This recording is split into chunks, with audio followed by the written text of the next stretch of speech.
भगवान शंकर महादेव कहते हैं प्रत्येक कल्प में भगवान अवतार लेते हैं और अनेक लीलाएं करते हैं।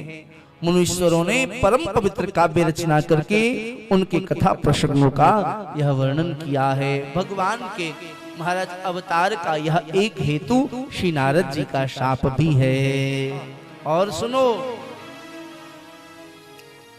हरि अनंत हरि कथा अनंता, हरि अनंत हरि कथा अनंता, कही सुनहि बहु विधि सब शंका, कही सुनहि बहु विधि सब शंका, अपर हेतु सुनो शैल कुमारी, अपर हेतु सुनो शैल कुमारी, कहूँ विचित्र कथा विस्तारी, कहूँ विचित्र कथा विस्तारी, जेहि कारण अज अगुण अरूपा, जेहि कारण अज अगुण अरूपा,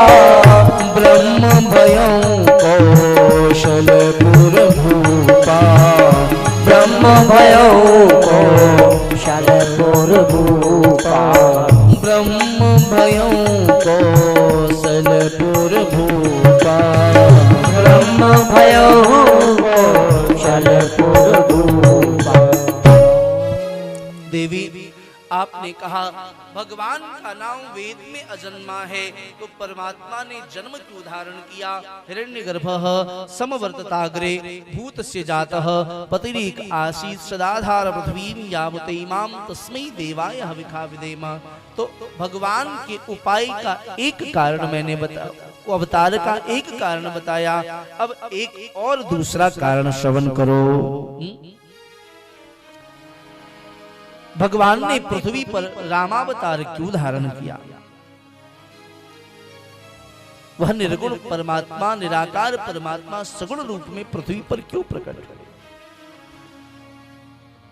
ऋषि याज्ञवल्क्य भरद्वाज जी को प्रयागराज की दिव्य भूमि में कहते हैं, जिस कारण यह अवतार हुआ अब मैं आपको श्रवण कराता हूं, ध्यान से श्रवण करिए। नारायण के पुत्र हुए ब्रह्मा। ब्रह्मा जी ने 10 प्रकार की सृष्टि की, मानसिक सृष्टि, बाद में जो मैथुनी सृष्टि की, उससे जब सृष्टि महाराज आगे बढ़ी तो स्वयंभू मनु महाराज उनका विवाह शतरूपा के साथ में हुआ। उनकी प्रधान 3 पुत्रियां हुई, आकुति, देवहूति और प्रसूति।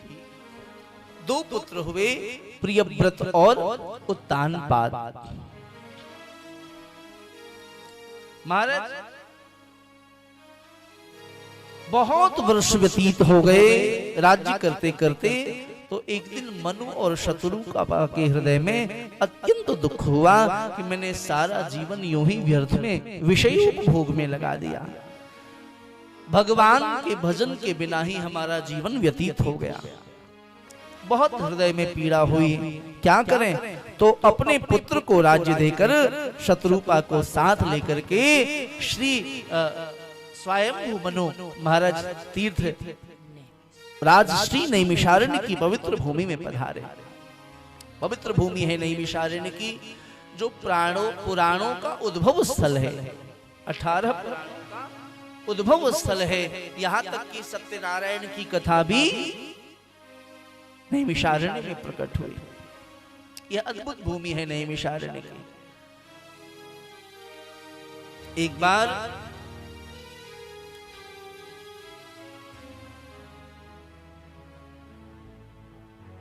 अठासी 80,000 सौनकादिक ऋषियों ने श्री नारद जी महाराज से पूछा कि पृथ्वी पर सत्संग के लिए, स्वाध्याय के लिए, साधना के लिए, यज्ञ के लिए सर्वोत्कृष्ट सर्वोत्तम भूमि कौन सी है। प्रश्न किया। नारद जी महाराज ने जाकर के अपने पिता ब्रह्मा जी को पूछा।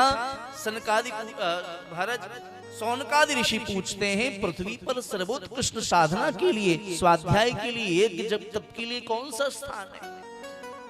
तो ब्रह्मा जी ने कहा महादेव से पूछो। महादेव ने कहा नारायण से पूछो। भगवान नारायण ने अपने सुदर्शन को छोड़ा।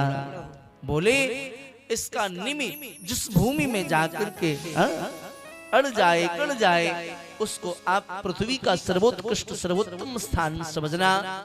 वह सुदर्शन चलते हुए महाराज नैमिषारण्य की पवित्र धरा में पहुंचे। महाराज जिसको भी वर्तमान में भारत के उत्तर प्रदेश के सीतापुर नाम के जिले में वह स्थान अवस्थित है।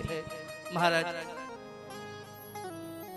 साधना के लिए सर्वोत्कृष्ट भूमि मान करके वहीं पर स्वाध्याय साधना यज्ञ प्रारंभ किया सौनकादि ऋषियों ने। आज भी आप जब वहां जाएंगे तो चक्रतीर्थ का स्थान है। महादेव आज भी वहां प्रत्यक्ष रूप से विद्यमान है। वो कौन सा स्थान है? जहां वो बेलपत्र डालते तो नीचे चला जाता है। जलेश्वर नहीं, जलेश्वर नाम है और कुछ नाम। जलेश्वर, जलेश्वर। अभी गया था, मेरी कथा थी 108 भागवत। जब आपसे चर्चा हो रही थी इस कथा को लेके, तब अष्टोत्तर शत भागवत जी की कथा नैमिषारण्य में चल रही थी 3 अगस्त से। वहां एक जलेश्वर महादेव है। बहुत सारे ऐसे प्रमाण हैं। आप जल में बिल्वपत्र डालिए तो डूबेगा नहीं, फल डालिए तो डूबेगा नहीं, लेकिन वहां जल के अंदर महादेव विद्यमान है। तो महादेव हमारे बिल्वपत्र को स्वीकार करें, हमारे प्रसाद को स्वीकार करें। इस भाव के साथ जब आप उसमें डालते हैं, अर्पित करते हैं, तो वह बिल्वपत्र जल के अंदर चला जाता है, डूब जाता है। मेरी दृष्टि के सामने मैंने यह देखा।